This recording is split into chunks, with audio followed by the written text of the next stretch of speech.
à tous, ici Stéphane Bonneau et bienvenue sur Goodberry. Goodberry Podcast, c'est une conversation avec des personnes inspirantes pour évoquer leur parcours, leur motivation, leurs réussites ou leurs échecs. Ces invités viennent d'horizons multiples avec toujours le Berry comme point commun. J'ai le plaisir de recevoir Sébastien Raon, directeur de la culture de Châteauroux Métropole. C'est à la médiathèque de Châteauroux que j'ai rencontré Sébastien pour parler de culture bien sûr, et pour le coup c'est une conversation à 360 degrés où l'on évoque tous les aspects de la culture classique, pop ou moderne dans une cité. Prenez un carnet, un stylo et notez toutes les références de quelqu'un qui a la curiosité chevillée au corps. On passe de la littérature à la musique, à l'architecture, en faisant bien sûr un détour par le sport qu'il apprécie également en esthète.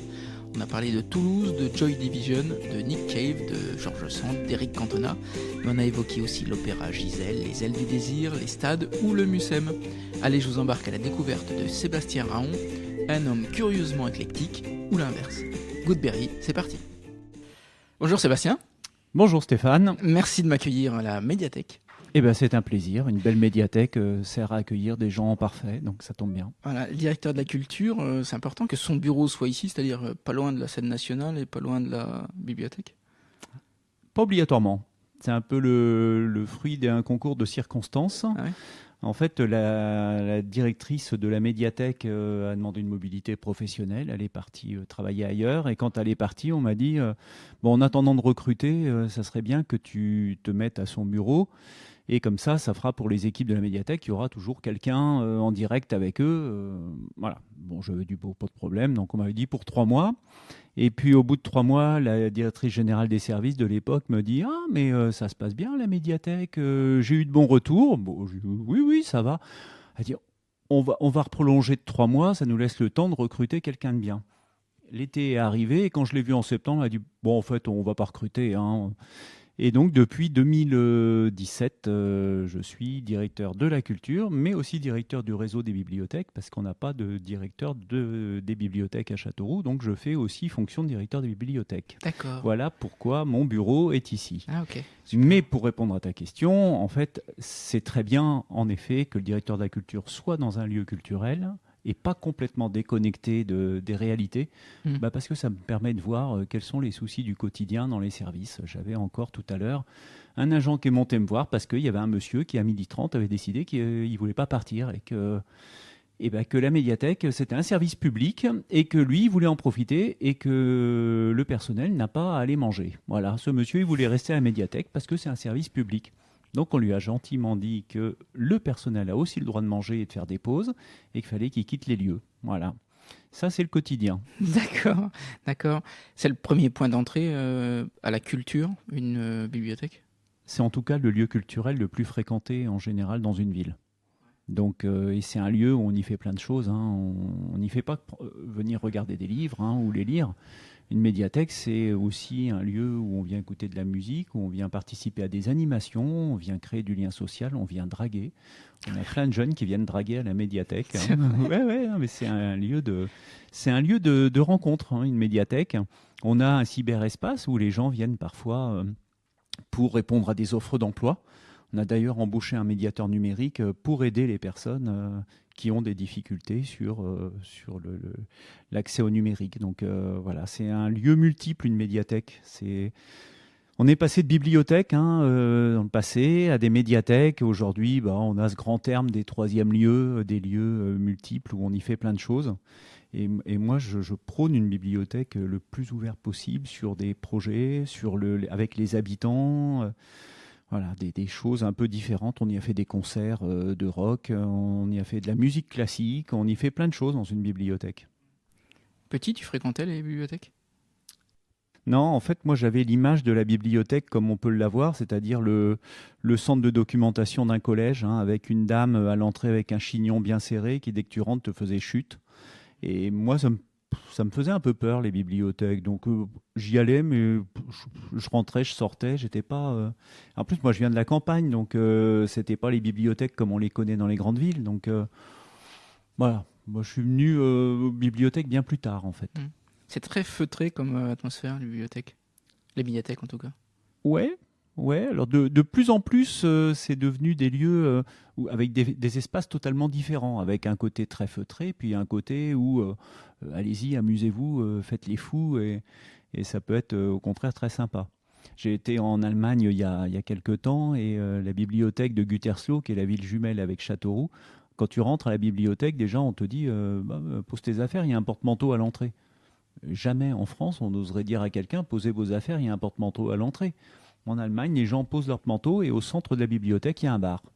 Et donc les gens sont dans la bibliothèque, voilà, comme s'ils étaient au bistrot ou au restaurant, et ils prennent un café, ils vont aller lire un livre, ils vont aller se mettre dans un œuf où ils peuvent écouter de la musique. Enfin voilà, c'est étonnant. Et de plus en plus en France, on vient à des lieux comme ça.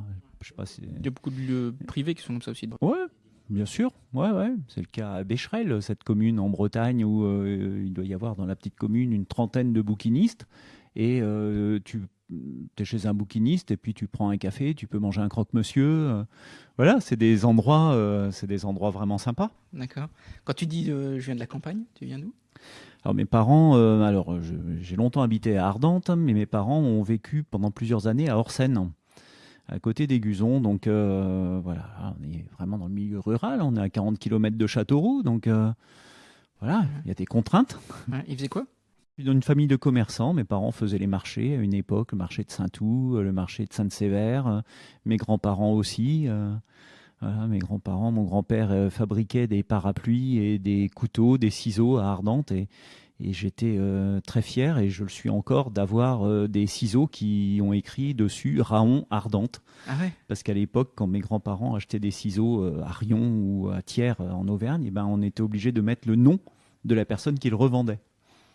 Ah ouais. Ouais, donc sur mes ciseaux d'école, j'avais Raon Ardentes. Alors, c'était drôle parce qu'en fait, je m'en vantais, mais tous mes copains, ils disaient, on a les mêmes parce qu'ils l'achetaient chez mes grands-parents. Ouais. Tu voulais faire quoi, toi, petit? Journaliste. Ah, journaliste. Ouais. Dès tout petit, je voulais être journaliste. Plutôt presse écrite, et c'était vraiment mon truc. Journaliste sportif. Ah, sportif. Ouais.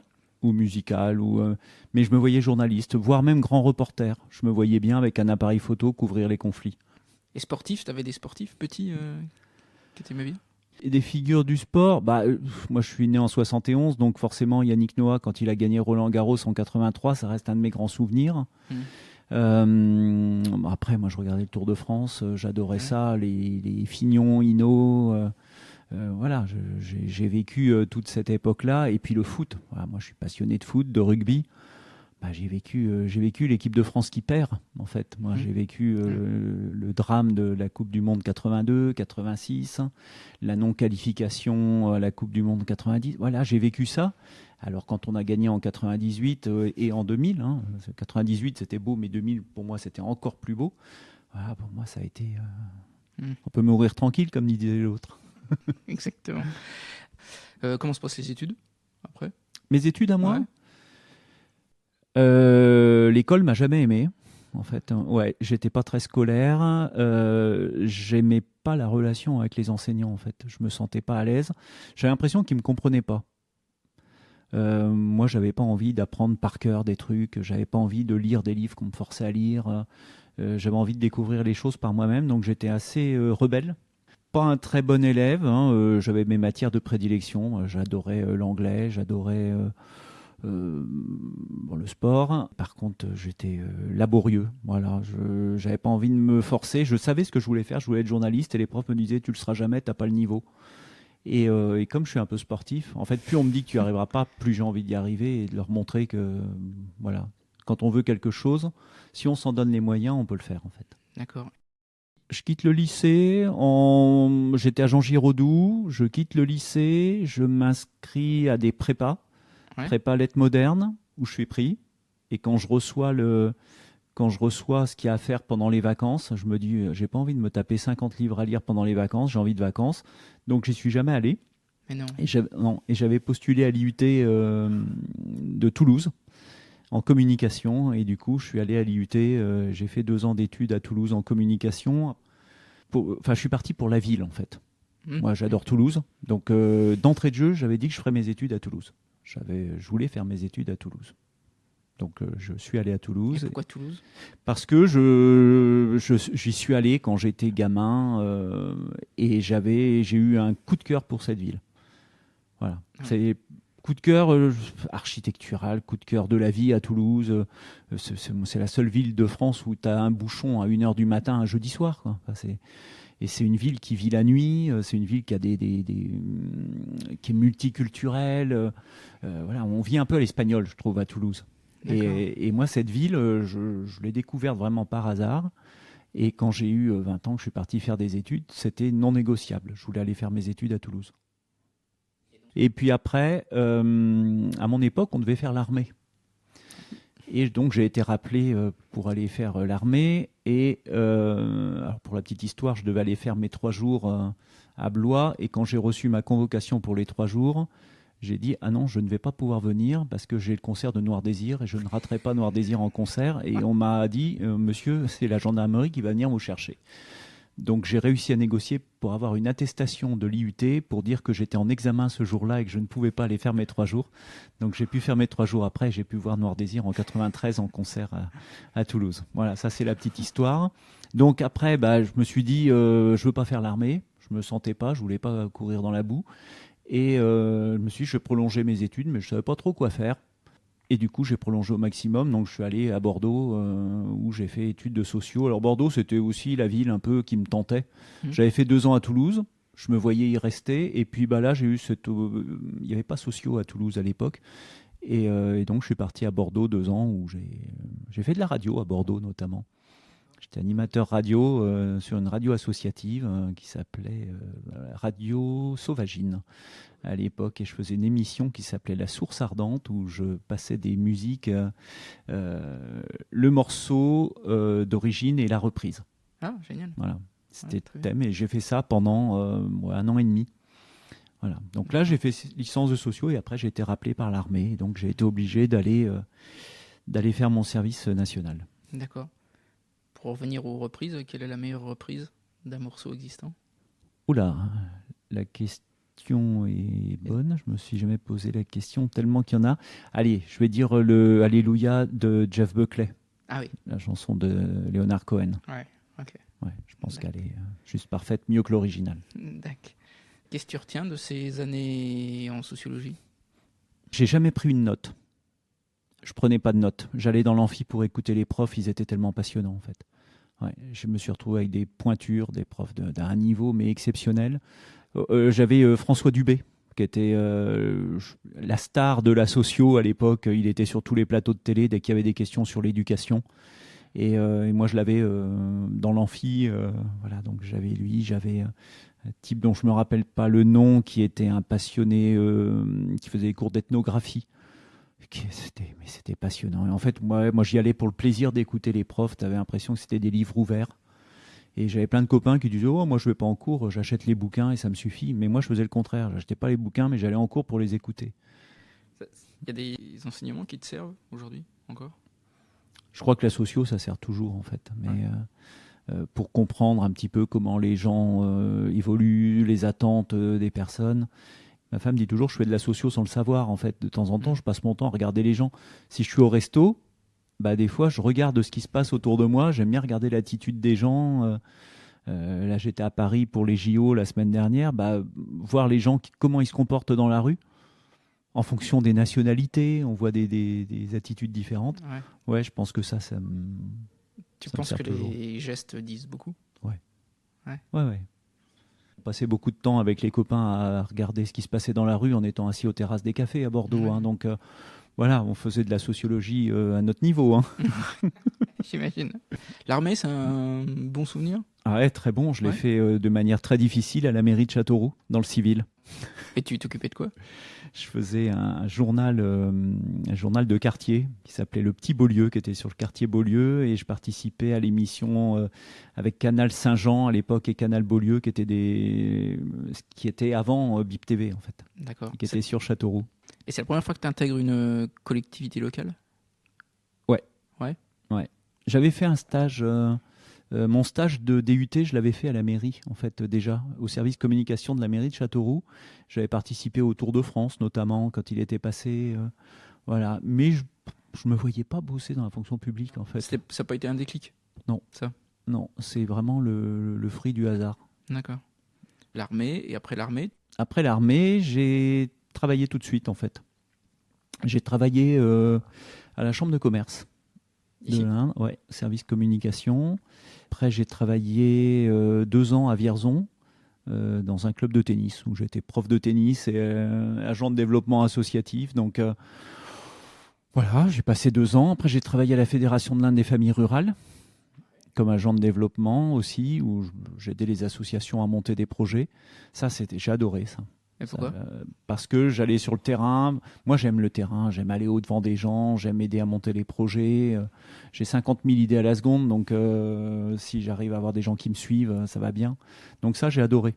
J'ai adoré famille rurale. Puis après, mon arrivée à la mairie, c'est pas compliqué. C'était le 7 août 2001. C'est-à-dire qu'il y a 23 ans, précisément. J'arrive à la mairie et par le plus grand des hasards, en fait, Jean-François Maillet a été élu maire de Châteauroux. Il était président de la chambre de commerce. J'avais travaillé avec lui à la chambre de commerce et je le croise dans la rue et il me dit on cherche un chargé de communication à la mairie si ça vous intéresse. Puis moi, je retiens ça comme ça, puis je vais pas plus loin. Puis le soir, je rentre, je me dis allez, j'ai 30 ans, je peux bien tenter l'expérience. Je postule, je suis pris et je m'étais dit je vais y rester 3-4 ans et c'était il y a 23 ans. Ouais. Tu t'appelles tes premières impressions quand tu rentres dans ce service communication? Ouais, une ambiance familiale que j'ai adorée. J'ai adoré. Que des gens bienveillants, beaucoup d'entraide, de soutien, de l'humour. On était copains très rapidement avant d'être collègues en fait. On se faisait des soirées. Voilà, c'est la seule fois dans ma carrière où je me suis retrouvé avec des collègues copains. D'accord. Tu te rappelles de projets de communication Oui, de l'époque? je me rappelle d'une blague que m'ont fait mes collègues un jour. J'étais parti 3 jours en vacances et quand je reviens, mes collègues me disent bon, il y a une visite surprise la semaine prochaine. Il faut que tu fasses un discours parce que je faisais les discours du maire à l'époque. Il faut que tu fasses un discours du maire, mais en anglais. Il reçoit le président américain. Et il me dit ça, et il pensait que j'allais dire, bon, c'est bon, arrêtez de me la faire. Sauf que moi, je l'ai pris pour argent comptant, parce que je savais que le maire de Châteauroux, Jean-François Maillet, connaissait un petit peu, était allé plusieurs fois aux États-Unis, et avait dû rencontrer le président de l'époque. Et je l'ai pris pour argent comptant, et dans ma tête, j'ai commencé à travailler sur un discours en anglais. Mais par contre, j'ai travaillé à toute la communication sur le lancement des bus gratuits à Châteauroux. Et ça, c'était une super expérience parce qu'on avait des médias qui nous appelaient de partout, les médias français, parce qu'à l'époque, Châteauroux était la seule agglo à avoir mis en place les bus gratuits sur l'ensemble de son agglo. Hein. Et ça, je me rappelle, c'était le 21 décembre 2001. Et voilà, on avait des appels Figaro, Le Monde, Libé. J'avais des journalistes coréens qui appelaient. Enfin, il y avait une grosse effervescence en fait autour de ça. Les gens ne comprenaient pas comment c'était possible. Aujourd'hui, il y en a plein, partout, des bus gratuits. Ouais, bah oui, c'est vrai. Qu'est-ce qui a le plus changé entre le moment où tu rentres à la mairie et aujourd'hui? Aujourd'hui, je manage 130 personnes. Les relations sont obligatoirement différentes. C'est-à-dire qu'avant, on était un peu tous au même niveau. Hein. Quand je suis arrivé, moi j'étais chargé de communication, donc j'étais avec des collègues dans un bureau où il n'y avait pas de hiérarchie entre nous. On avait un chef qui était le directeur de cabinet. On avait un respect pour lui et vraiment, on travaillait vraiment en très bonne intelligence avec lui. C'était quelqu'un que... Enfin, moi, j'ai adoré travailler avec lui, comme tout le monde. Tous ceux qui ont travaillé avec lui de près ont adoré. Et aujourd'hui, forcément, c'est différent. Quand tu manages du monde, c'est difficile d'être... à un moment, c'est bien d'être copain. Moi, j'ai de bonnes relations avec quasiment tout le monde. Mais il y a un moment où le chef, il doit trancher. J'essaye de faire en sorte que les relations avec les équipes soient très fluides. Hein. C'est-à-dire que moi, les gens qui me tutoyaient avant, on se tutoie toujours. Hein. J'ai le tutoiement assez facile, donc je leur dis, mais tutoyez-moi. Les nouveaux recrutés, s'ils veulent me tutoyer, moi, allez-y. Au contraire, c'est très sympathique. Hein. Puis j'en ai qui m'ont dit, un an maintenant, on te vous voit. Du coup, ça met une distance. Voilà. Oui, parce que le tutoiement n'empêche pas le respect. Non, exactement. Quand tu manages des équipes, tu dois prendre un peu de la hauteur et puis à un moment ou un autre trancher et ça peut ne pas faire plaisir. Comment on te propose le poste de directeur de la culture ?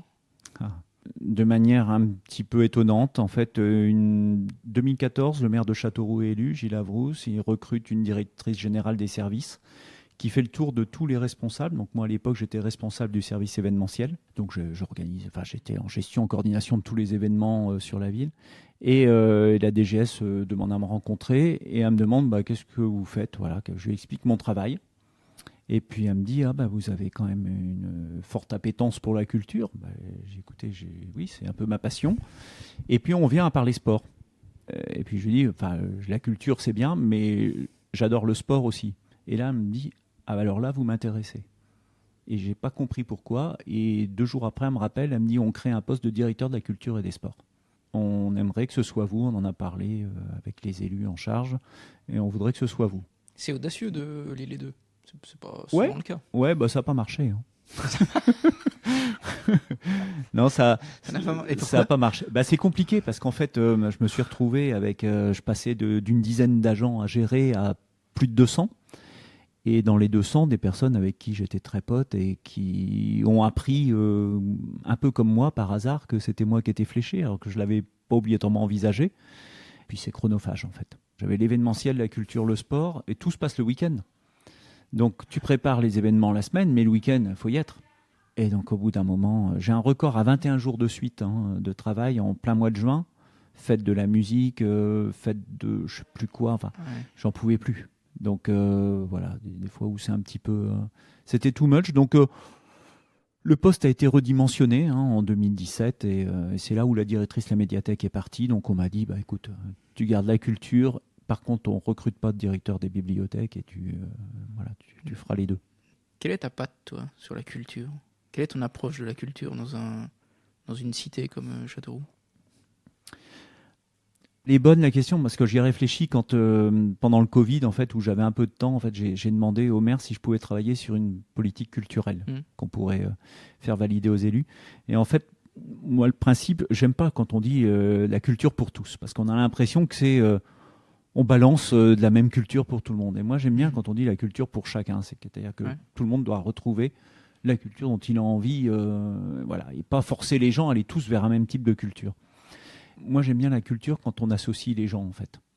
J'aime le côté où tu veux monter une exposition d'art. J'aime bien quand l'ensemble d'une équipe est associé, mais quand la population est partie prenante aussi.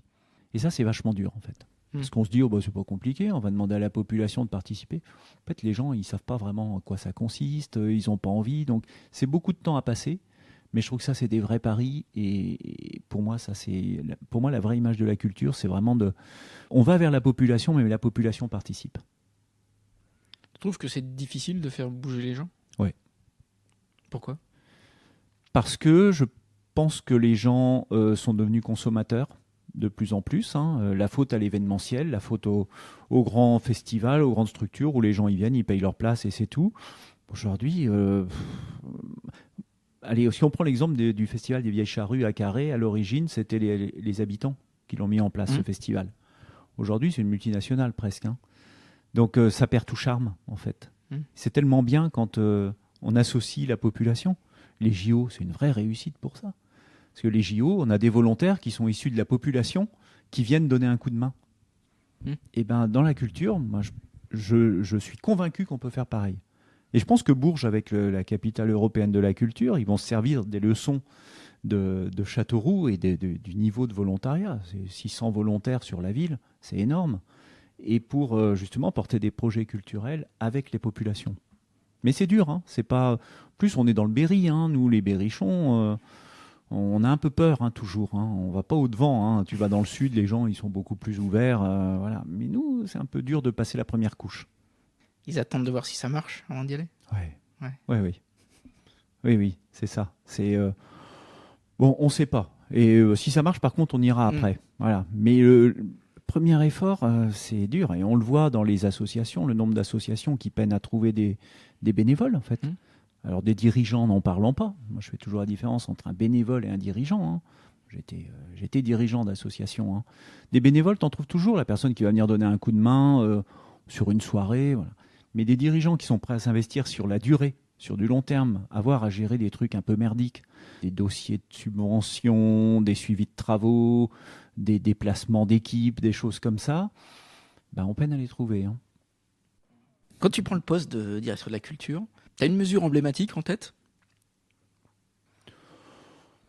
La seule chose que je me dis, c'est qu'on a un certain nombre d'équipements culturels et il faut que les gens apprennent à se connaître. et qu'il faut les faire travailler ensemble, faire de la transversalité. C'est-à-dire en interne. Ouais. Et puis avec le milieu associatif.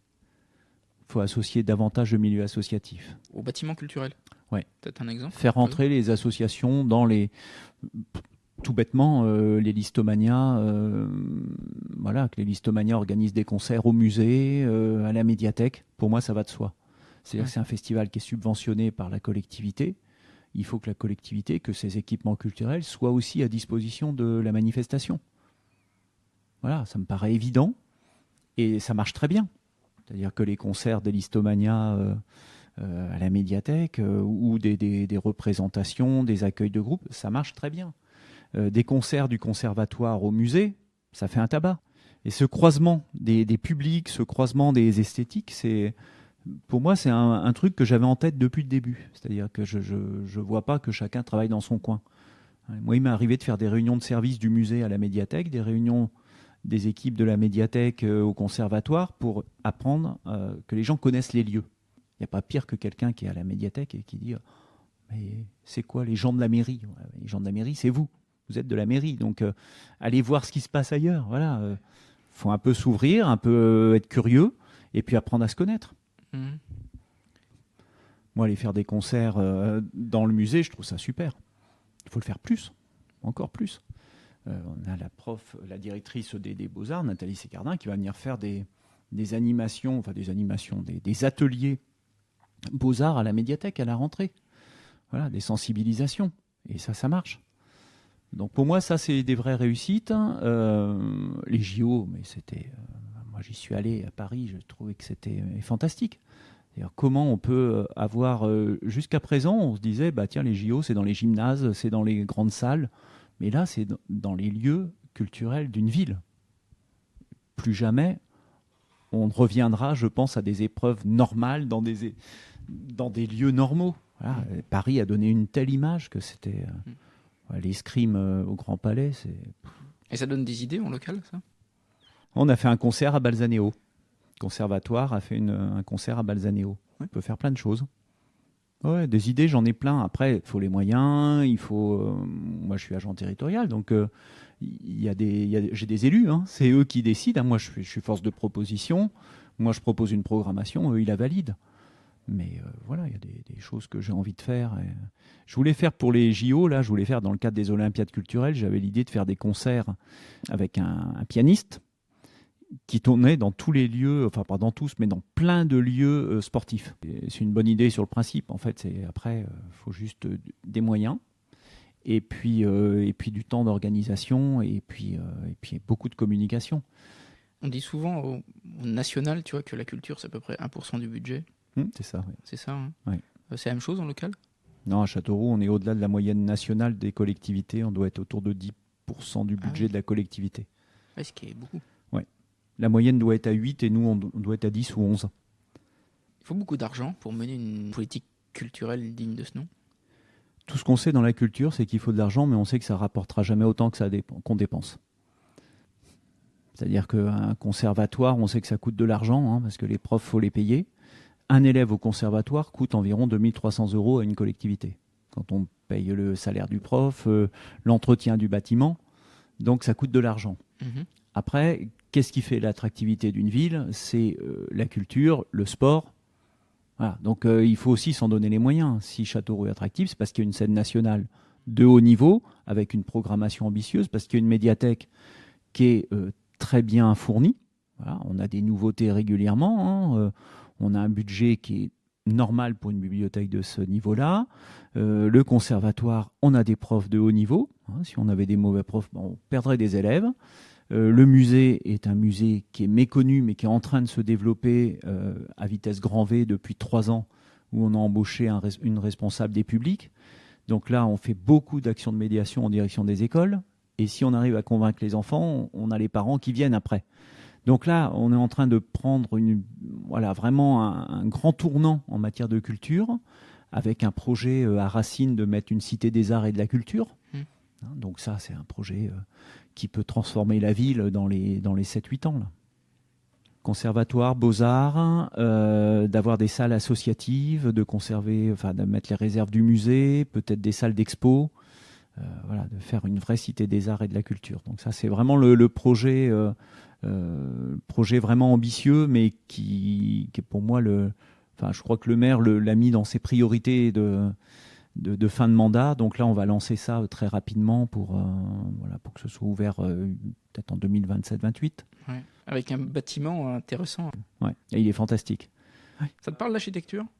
Moi, j'adore. Ouais, j'adore. Alors moi, je suis quand je vais en vacances, ce que j'adore, l'architecture. Alors j'adore l'architecture, mais j'adore par exemple les nouveaux bâtiments. Moi, j'adore les stades. Ah, les stades. Ah, j'adore.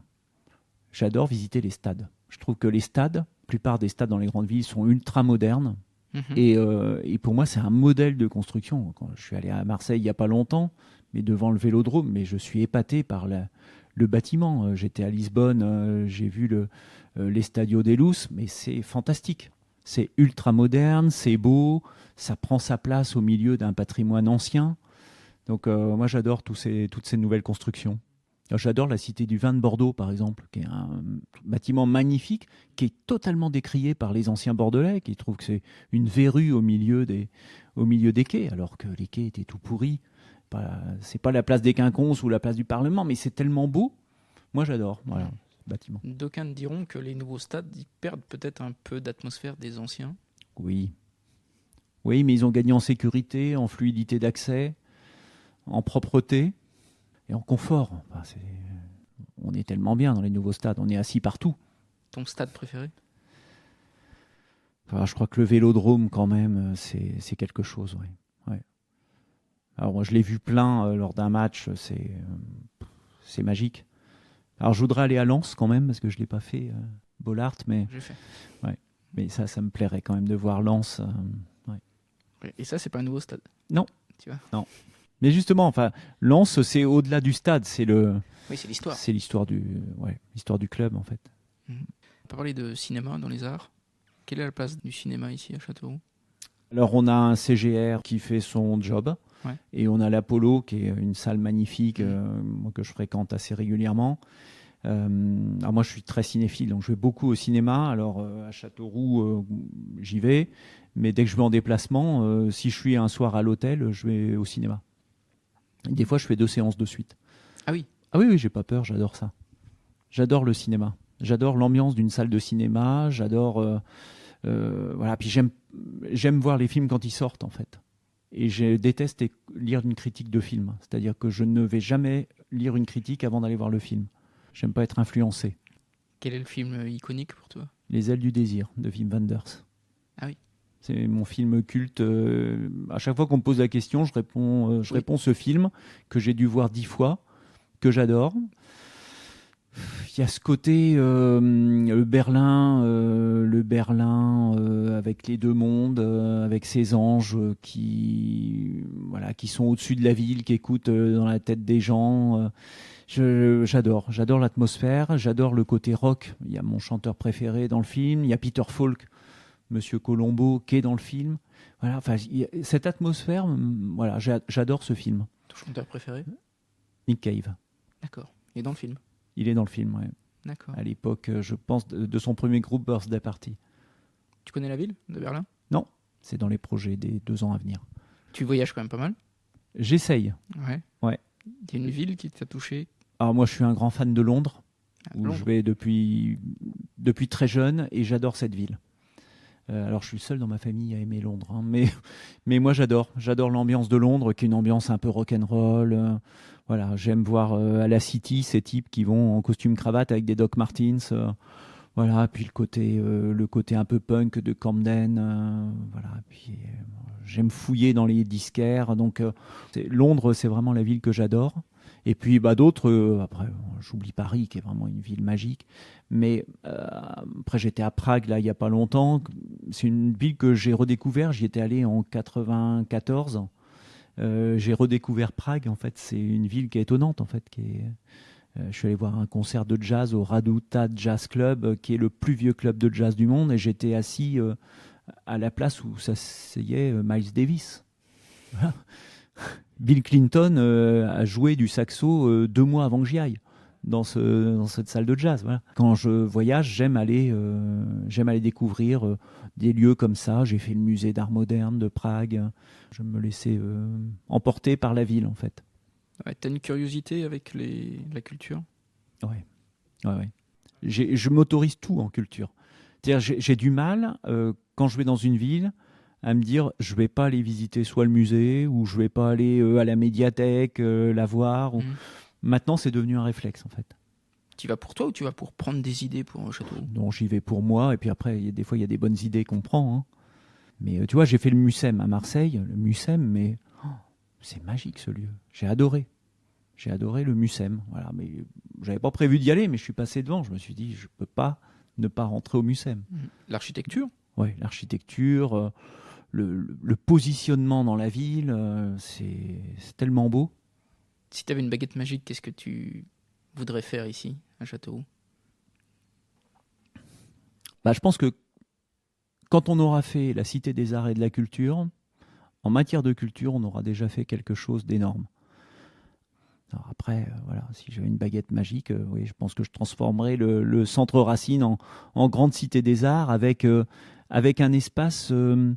moi, j'aime bien les projections un peu comme l'Atelier des Lumières à Paris, là où on marche sur les œuvres, tout à partir de vidéos. Je trouve ça apporte rien en termes de sens au niveau des arts. Mais je trouve que c'est un lieu d'événementiel très sympa. Voilà. Ouais. Quand on est directeur de la culture, on se doit d'aller, j'imagine, voir les expos culturelles ou les manifestations culturelles. Ça prend beaucoup de temps. Ouais, c'est ultra chronophage. Après, on me dit ça va, toi, la vie est belle, tu vas voir des concerts. La plupart du temps, j'y vais, mais c'est aussi à des fins professionnelles. Ou quand je vais voir une expo à Paris, j'y vais quand même en me disant oui, mais j'y vais pour quelque chose. C'est-à-dire que mon ouverture d'esprit, ça fait partie de mon travail. Et en plus, moi, c'est un métier choisi. C'est-à-dire qu'on m'a pas imposé de travailler dans la culture, je l'ai choisi. Et j'aime ça. Donc, j'en profite. Voilà, j'essaye de mêler, de joindre l'utile à l'agréable. Et moi, aller voir un concert, j'adore ça. Alors, des fois, je prends un passe-pro de temps en temps pour aller au Printemps de Bourges. Alors, c'est vrai que c'est toujours la question, tu vas au Printemps de Bourges. Ouais, mais c'est un passe-pro, en fait. Oui. Donc, je vais aller voir 3 morceaux d'un groupe, et puis je vais aller voir un peu un autre. Et à côté de ça, je vais me faire 4 réunions de travail avec des collègues. Donc, voilà, j'ai des moments sympas. Hein. Quand je suis allé à Marseille là, pour un congrès, on avait des ateliers de 8h30 le matin jusqu'à 18h. Bon, j'ai posté une photo sur Facebook où le soir à 22h, j'étais dans le Vieux-Port, sur un bateau. C'était vachement sympa. Et les gens me disent « Ah la vie est belle ». Oui, mais c'est le soir. Hein. Par exemple, sur ce congrès-là, tu apprends quoi ? Là, c'est beaucoup de relations entre les élus, les services, donc voir un petit peu ce qui se pratique dans d'autres collectivités, par exemple, et puis tout ce qui est nouveau en termes de législation, les grandes décisions qui sont sur les bureaux des ministres, notamment, sur l'enseignement artistique, sur le monde des musées, tout ça. Donc, c'est vraiment aller glaner de l'information. La culture, c'est ultra changeant. C'est-à-dire qu'il y a des nouveautés sans arrêt. En termes de droits, en termes de création artistique, de financement. Et si on n'est pas informé, en fait, on ne sait rien. Voilà. Moi, c'est pour ça que je vais dans ces réseaux, parce que, par exemple, Châteauroux est labellisé depuis le 1er janvier 100% éducation artistique et culturelle. Je ne savais même pas que ce label existait et je l'ai découvert lors d'une réunion où un collègue me dit, il était de Guingamp, je crois, il me dit nous, on s'est lancé dans ce dispositif. Et j'en ai parlé avec lui, je lui ai dit mais attends, nous, on peut l'avoir ce label en claquant des doigts. Il me dit fais-le. Je dis oui, mais concrètement, ça rapporte combien ? Il me dit 0. Ça rapporte rien, mais c'est un label, ça t'engage, ça donne une image. Voilà. Et ça, c'est typiquement le genre de projet que j'apprends en allant à un congrès qui va me prendre 2 ou 3 jours. Tu apprends tous les jours ? Ouais. Et je lis tous les jours, en fait. Moi, je suis un lecteur bizarre, c'est-à-dire que je lis tous les matins. Dès que je me lève, je bois un café et je vais me mettre au lit pour lire. Et tu lis quoi ? Plein de choses. Là, je suis en train de lire L'Assassin Royal, mais... Tu parles de bouquins ? Ouais. Je pensais journaux, moi. Non, je lis des bouquins le matin, ouais. Et tous les jours, je lis. Ouais. Là, je lis Robin Hobb, mais c'est un peu ma pause du matin, en fait. J'ai besoin de ça. Et puis après, une fois que j'ai lu, mais ça dure pas longtemps, hein, je lis 20 minutes, une demi-heure. Et après, je suis prêt, quoi. Voilà. Ah ouais. Ouais. Et je suis pas bien si le matin, j'ai pas lu. Et ce matin, j'avais le contrôle technique de ma voiture à 8 heures. Je suis parti avec un bouquin. Et dans la salle d'attente, pendant une demi-heure, j'ai lu, en fait. Voilà. Et je lis pas mon portable. Je suis dans le métro à Paris, je suis encore avec un bouquin. Moi. T'as pas cette addiction au portable? Oui, un peu, forcément, mais je préfère toujours un bon papier où on tourne les pages, plutôt que ripper vers le haut ou vers le bas. Mais enfin, aujourd'hui, professionnellement, si t'as pas de portable, t'es foutu. Hein. Donc, l'addiction, elle est naturelle, en fait. D'accord. Pour revenir aux événements culturels, est-ce qu'il y a dernièrement un événement qui t'a bluffé, toi? Ouais, alors je suis allé à La Châtre. Il n'y a pas longtemps avec mon fils, mon deuxième fils, qui fait des études d'histoire et qui adore tout ce qui est autour du droit de la femme, de la place de la femme dans la société. Et on est allé à la conférence autour de George Sand où il y avait Michel Perrault. D'accord. Et mon fils adore Michel Perrault, moi c'est quelqu'un que j'adore aussi. Et j'ai passé 1h30 et j'ai adoré tout ce qui s'est dit. J'ai trouvé ça tellement juste, tellement bien pensé, tellement fin. J'ai passé un très bon moment. Qu'est-ce qu'il s'est dit? Plein de choses sur la place de la femme, sur George Sand et sa relation à la société de l'époque. Il s'est dit tellement de choses et puis surtout avec humour, avec justesse, avec finesse. Voilà, le côté George Sand un peu dévergondé et tout. Bah non, pas tant que ça en fait. Hein. Ouais. C'est un peu le personnage tutélaire de l'Inde. Ou du Berry, en tout cas. Tu penses qu'elle a assez sa place, ici? Ah oui, je trouve qu'on lui donne même pas encore assez la place qu'elle mériterait d'avoir, George Sand. J'ai eu l'espoir un peu pour les jeux là qu'elle sorte de la scène. Oui. Je m'étais dit, tiens, on pourrait avoir George Sand qui sort en sculpture. Bon. Mais ouais, pour l'Indre, c'est la figure sur laquelle il faut s'appuyer. Elle était tellement moderne pour son époque. Moi, j'ai repris sa correspondance avec Musset, parce que c'est pareil, je suis retourné visiter le domaine de George Sand, que j'ai déjà visité plein de fois, mais dès qu'on a des amis ou une nouvelle personne qu'on connaît, on l'invite là-bas. Et à chaque fois, j'achète un bouquin.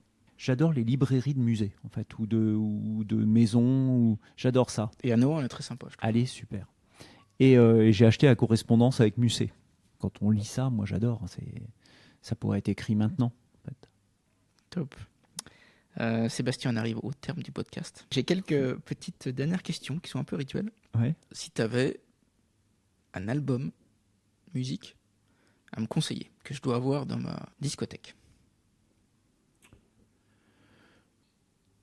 Closer de Joy Division. D'accord, pourquoi? Parce que, alors d'une part, c'est probablement mon groupe préféré, en tout cas c'est celui, je pense, où j'ai à peu près tout ce qu'ils ont sorti en musique. La figure de Ian Curtis est tellement empreinte de mystère et puis cette musique, rien que la basse de Peter Hook, tout l'album est encore tellement actuel, je trouve. Voilà. Et la pochette est magnifique, enfin, c'est l'album, je pense, que j'ai le plus écouté. Peut-être avec le London Calling des Clash, mais en tout cas, c'est parmi mes albums cultes. Celui-là, il faut l'avoir, ne serait-ce que pour le mettre sur un meuble. Voilà. Au-dessus de ma platine vinyle, j'ai acheté une étagère et je mets 3 albums et je les change à peu près tous les mois. Et comme ça, c'est sympa parce que ça fait un petit peu expo. Donc en ce moment, j'ai un album d'Einstürzende Neubauten, j'ai Negu Goriak et j'ai Benjamin Biolay. Voilà. D'accord. Tu es un peu nostalgique des pochettes 33 tours? Ah bah oui. De notre époque? Oui, ouais. J'en achète encore. Hein. Beaucoup moins parce que je trouve qu'ils sont encore un peu trop chers. Mais là, j'étais en vacances, je suis revenu, j'ai acheté 4 vinyles. En fait. T'as une culture rock? Oui, j'adore aller dans les concerts. Alors à Châteauroux, je vais au 9 Cubes quand il y a des concerts, mais je vais en voir ailleurs. Hein. Je vais régulièrement à Paris, je vais à Limoges, je vais à Tours, je vais à Orléans. Je fais des festivals. Là, je vais aller à Rock en Seine. Non, c'est vraiment mon ADN, ça, le rock. T'écoutais quoi quand t'étais Quand j'étais jeune, quand t'étais tout au lycée, ado. parce que c'est au lycée à peu près Alors, qu'on est plutôt rock. avant le lycée, en fait, j'écoutais beaucoup de variétés années 80. Je l'assume, hein. Oui, c'est Les notre Gold, Indochine, voilà, j'écoutais ça. Hein. Et puis au lycée, je me suis retrouvé en classe en seconde avec un copain qui était passionné de Dépêche Mode. Et qui l'est toujours d'ailleurs, on était en concert il n'y a pas longtemps ensemble. Et donc il m'a fait découvrir Dépêche Mode. Moi je connaissais les morceaux classiques. En fait, lui il avait tous les albums. Il me prêtait les albums. Je les enregistrais à l'époque sur une cassette. De Dépêche Mode, je suis passé à Cure. De Cure à Joy Division. Après, je suis allé beaucoup dans tout ce qui était la musique gothique, musique industrielle, le punk rock. J'ai adoré la période des Berruriers Noirs, des Vampas tout au début. Et puis, je suis encore un peu nostalgique, c'est-à-dire que je vais encore voir ces groupes-là s'ils passent. Mais je vais voir les nouveaux aussi. Moi, j'aime bien aller voir la nouvelle scène. J'adore mes festivals préférés qui n'existent plus. Ça a été à Guéret il y a 3 ans. Là, j'ai vu tout ce que j'aime, en fait. Oui. À Guéret. Quand on parle culture aussi et musique, on parle souvent de musique classique. Ouais. C'est un univers qui te parle? J'en écoute. Je suis absolument pas spécialiste. D'accord. Je le reconnais. Hein, alors, j'apprécie. Hein, je vais régulièrement voir des concerts de musique classique, mais je suis pas spécialiste. Il y a 2 festivals, le Festival de la Voix Oui. et puis les Listomaniacs qui sont assez connus ici. Oui. Bah, je suis un fidèle des 2. Ouais. Par contre, j'adore les ballets. Ouais. Et le plus beau spectacle que j'ai vu de ma vie, c'est un ballet. C'était Gisèle à l'Opéra Garnier. Ah oui. Il y a 3 ans. Et j'en ai vu des concerts, des spectacles, mais celui-là, il m'a scotché. Pourquoi il te scotche? L'émotion, le côté tellement juste, le côté discipline. Enfin, j'ai trouvé que tout était beau. En fait, la musique était parfaite, les danseuses étaient parfaites, le cadre était tellement beau. J'ai vraiment été scotché. Et comme rarement, en fait. Ouais. À tel point que je pense qu'on m'aurait dit, tu retournes le voir le lendemain, j'y serais retourné. J'ai adoré. Quand ils tapent du pied tous en même temps, là, que tu entends un seul son et que tu as 30 danseuses qui tapent au même rythme, waouh. Et là, on est fiers d'être français, quand même. Quand on entend ça, quand on voit que c'est l'Opéra Garnier, c'est l'exigence à la française. Moi, j'ai adoré. Puis le bâtiment. Le bâtiment. Je ne sais pas si tu as vu la série L'Opéra. Une série sur l'Opéra Garnier, sur le ballet de l'opéra. C'est en 2 saisons et c'est une série que j'ai adorée aussi. Tu vois les coulisses de l'opéra, en fait, dans cette série. Série Arte, il me semble. Ouais. À voir, super. D'accord. Il t'arrive quelquefois d'aller à des cours, alors soit de danse ici au conservatoire, ou soit de musique, pour assister, pour voir comment ça se passe? Disons que j'ai assuré l'intérim de directeur du conservatoire par 2 fois. Donc j'avais forcément les profs de danse, les profs de musique et les profs de théâtre. Donc j'allais régulièrement les voir. Moi, mes enfants ont tous fait le conservatoire. Donc oui, j'ai assisté à plein de cours. Ouais, j'adore. Ouais. J'adore, et surtout, enfin, on n'en parle pas assez, mais on a un conservatoire à Châteauroux qui est avec des profs de haut niveau. Enfin, quand on voit sur la cérémonie d'ouverture des JO, on a quand même Félicien Brut qui est sur le pont en train de jouer de l'accordéon. C'est l'ancien prof d'accordéon du conservatoire de Châteauroux, qui est aujourd'hui un musicien reconnu dans le monde entier, donc il est exceptionnel. On peut être fier de dire il est passé par Châteauroux, mais comme on a plein d'élèves qui sont passés par Châteauroux et qui sont aujourd'hui de grands musiciens. Après la musique, on peut parler de cinéma. On est dans ton bureau, il n'y a pas de pochette de disque, mais il y a des affiches de cinéma. Oui, c'est l'Apollo qui me les a données, c'est des doubles qu'ils avaient.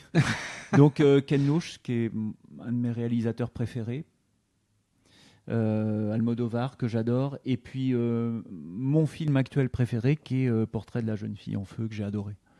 Et puis il y a le film de Ken Loach sur Eric Cantona, Looking for Eric. Ah oui. Et Cantona était mon joueur de foot préféré.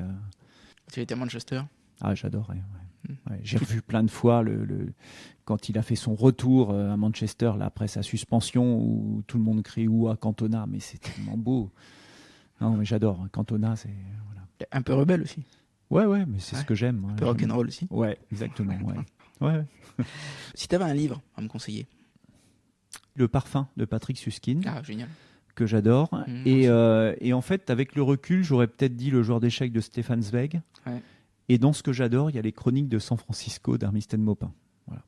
qui est super. Mais le parfum, ça reste pour moi un de mes coups de cœur. Ouais, déjà un chef-d'œuvre. Ouais. Et Romain Gary aussi, j'ai adoré l'éducation européenne, j'ai adoré. Et surtout actuellement, faut lire Romain Gary, l'éducation européenne actuellement. J'adore. Au moment des élections, je l'ai dit à plein de monde. Dans ce livre qui dit le patriotisme, c'est l'amour des siens, le nationalisme, c'est la haine des autres. Dernière question, rituel. Ouais. Sébastien, quel est ton endroit préféré en Berry ? Quand je suis en Brenne, j'adore être autour des étangs. Je me sens ailleurs qu'en France. Je me sens tellement dépaysé. J'adore être dans les observatoires pour regarder les tortues ou les oiseaux qui migrent. J'adore la Brenne. Voilà, après l'Indre, il y a quand même des super endroits qui sont à découvrir. Mais la Brenne, ouais, c'est vraiment la réponse que je fais régulièrement. La Brenne, ouais. Alors qu'il n'y a pas de culture. Non, mais c'est le côté reposant et je sais pas pourquoi, j'ai toujours adoré la Brenne. C'est bizarre, hein, mais à une époque, je disais, mais il faudrait créer un parc Harry Potter en Brenne, avec un peu de pays des sorciers, là. Ouais, après, il y a des choses tellement belles dans l'Indre, hein, qu'on découvre la maison de George Sand, le château de Valençay, il est magnifique. J'adore la vue du château de Valençay quand on arrive de Châteauroux, là, de Levroux, là, qu'on le voit qui domine. Il est superbe. Super. En tout cas, merci beaucoup. Merci à toi. Pour cette conversation inspirante. Avec plaisir. Et puis vive la culture. Exactement, vive la culture et vive le sport. Les deux vont de pair. Merci beaucoup, salut. Salut.